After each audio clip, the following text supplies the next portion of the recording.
This is the Hidden Killers podcast with Tony Brueski, featuring retired FBI Special Agent Jennifer Coffindaffer.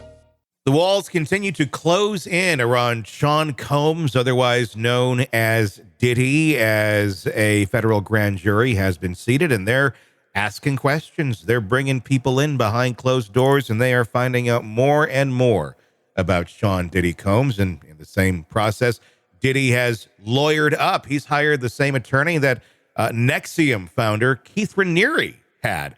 The same attorney that's also represented several other individuals that, well, don't have the best of reputations. Pharma Bro is one of them, and several others. Image, I would argue, might be an important thing in who you're hiring to represent you. Joining me to discuss, Jennifer Coffindaffer, retired FBI Special Agent. What do you make of all this? Diddy lawyering up with some high-profile attorneys, obviously still denying everything, but no charges being brought yet. Is this him kind of preparing for what may be inevitable? Well, he needs to be preparing because it's coming. Mm-hmm.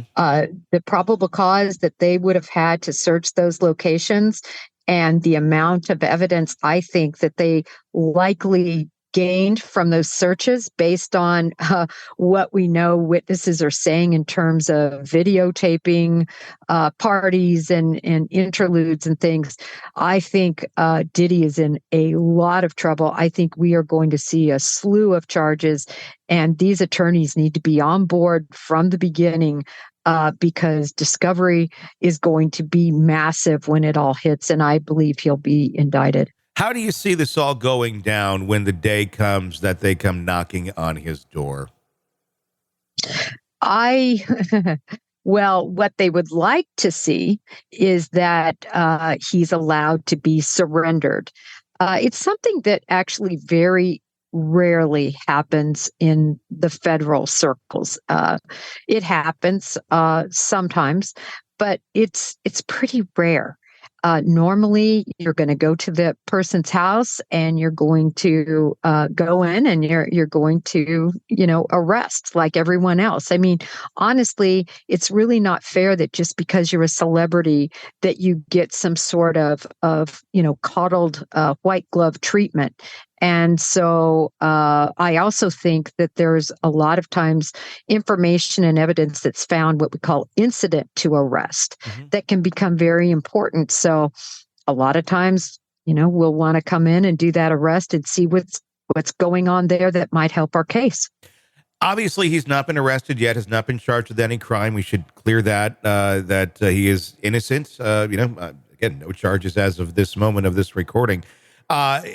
Why are they waiting on this? What else is probably going on behind the scenes now? Another lawsuit, another civil lawsuit, more allegations coming in.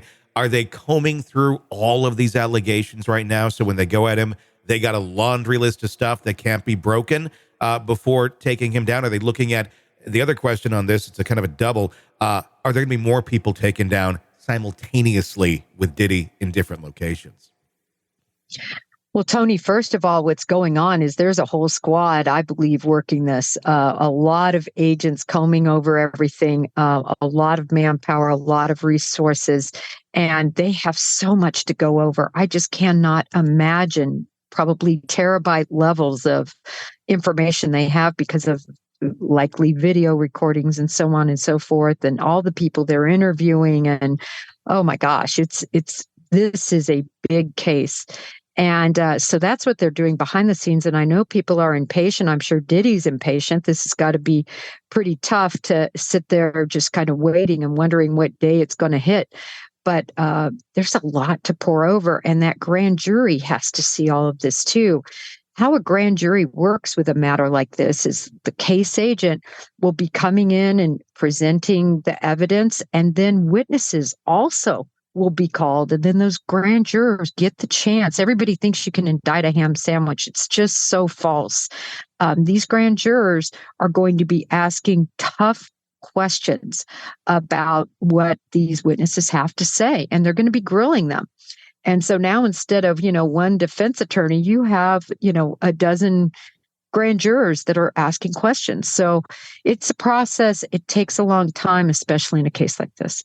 Yeah, it certainly does. I'm starting to wonder if Diddy's trying to knock some things off of his bucket list. We recently saw footage of him whitewater rafting. And then, although he's been absent on social media for the most part, he did put something on his Instagram, which otherwise has been wiped, which I found interesting. I don't know if it's a, come get me or I'm above the law type thing, standing in front of his plane where it says Combs Air, and then saying no place like home as he jets off somewhere in his private jet. Are we seeing just kind of the last few fledgling moments of Diddy trying to flaunt his wealth as he always has before the clock runs out?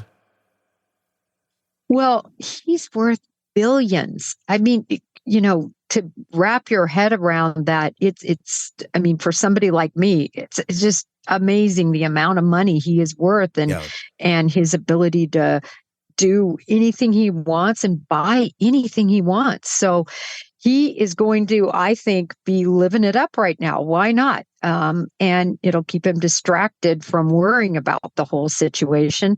I would be doing the same thing if I had billions in my pocket. And that's another reason why, Tony, I think you're going to see possibly a no bond situation if and when he's charged and indicted.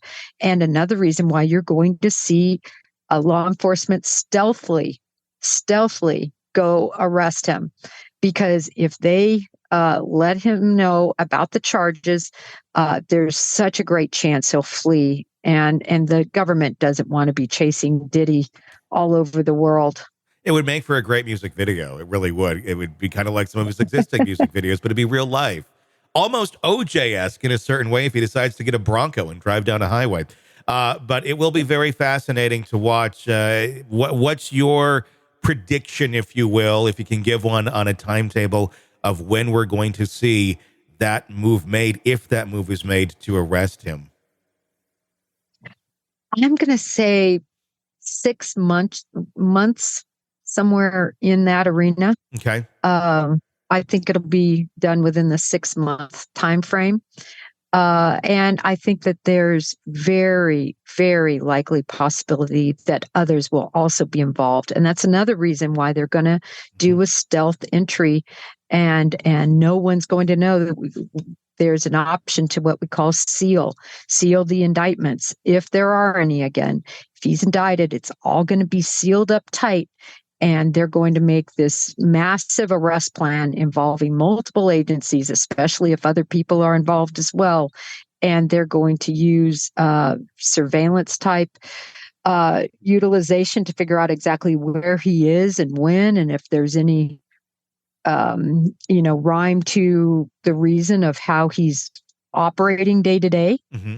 And they're gonna arrest him again if he's indicted. Sick of the ads? We are too. Start listening with no commercials now and get access to all of our episodes in advance of everyone else. Become a True Crime Today Premium Plus subscriber on Apple Podcasts. Search True Crime Today Premium Plus on Apple Podcasts or go to our podcast page and sign up now. True Crime Today Premium Plus. Sign up now.